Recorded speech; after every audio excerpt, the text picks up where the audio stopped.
What's up, gang? Today we're going to be talking about one of the most controversial rappers to ever come out of the Bay Area, Vallejo, California to be exact, none other than the one and only Mac Dre. Before we get into the video, please make sure you like, subscribe, and hit the post notification bell for future posts. You know what it is. Let's get it.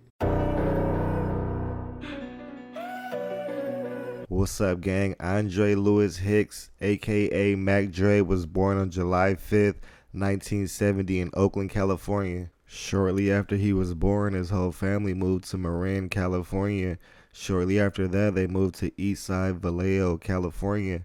Now, everybody knows that Mac Dre represented the Crest Side area of Vallejo, but he actually moved to the East Side. He never actually lived in the Crest. That's just where all his friends was, all his homeboys. That's where he was every day. So he repped the Crest to the fullest. Growing up in the 80s was no joke in Vallejo, California. I mean, crime was rampant, drugs was everywhere, and a young Mac Dre, struggled to just try to stay alive on a day-to-day basis. Everybody knew that Mac Dre was destined to blow, and he knew it too. Then Dre started hanging out with Michael Robinson, who, taught him how to rap and even gave him his name, Mac Dre. He was MC Dre.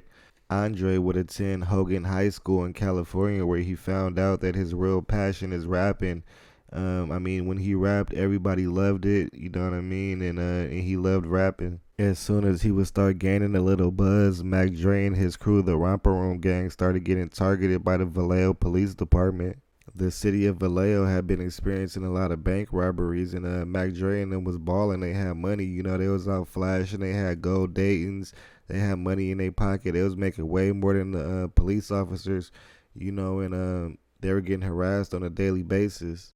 March 26, 1992, when Mac Dre was 21 years old, he would be invited on a road trip with Jay Diggs and Kilo Kurt to Fresno, California.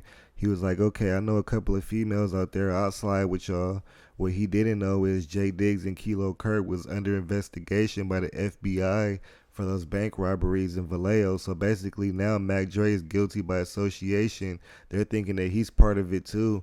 So, the police and FBI surround the car, take everybody into custody, and charge everybody with conspiracy to commit armed bank robbery. Of course, Mac Dre wouldn't snitch on his partners. Like, come on now, you got to keep it solid. So Mac Dre took 5 years.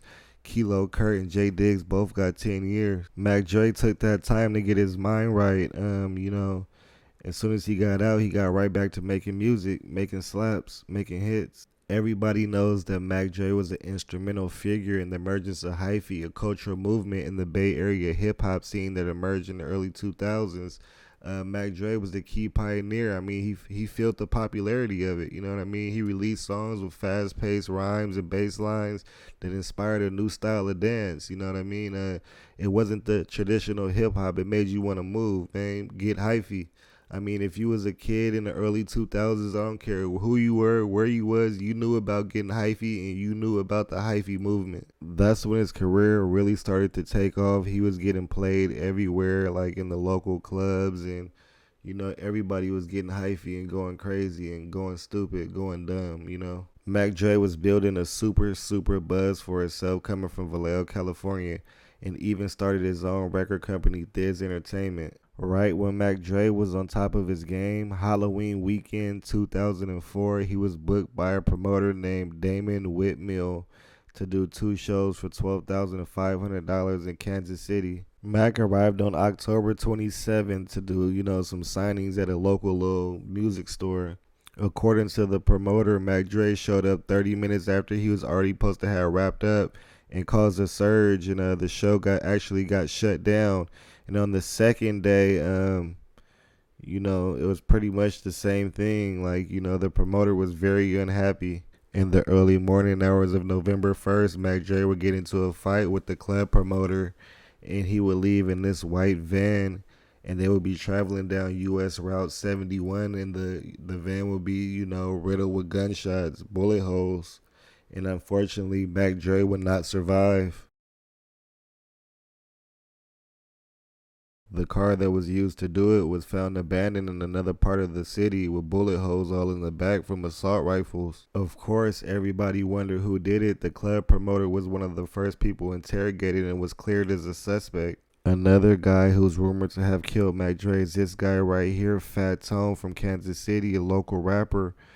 He supposedly got into a fight with him that night on stage over stage time, but Fat Tone denies it and he said that him and Mac Dre were friends. Let me know who y'all think killed Mac Dre in the comments. I want to hear from y'all. May 23rd, 2005, Fat Tone will be gunned down in the streets of Las Vegas, Nevada, and nobody knows what happened, but we can all take a guess. With that being said, rest in peace to one of the best to ever do it, Mac Dre. Thank you for watching Hood Stories, and we'll see you next time. If you are new to the channel, please make sure you like, share, and subscribe. We are a new channel, and we do need people.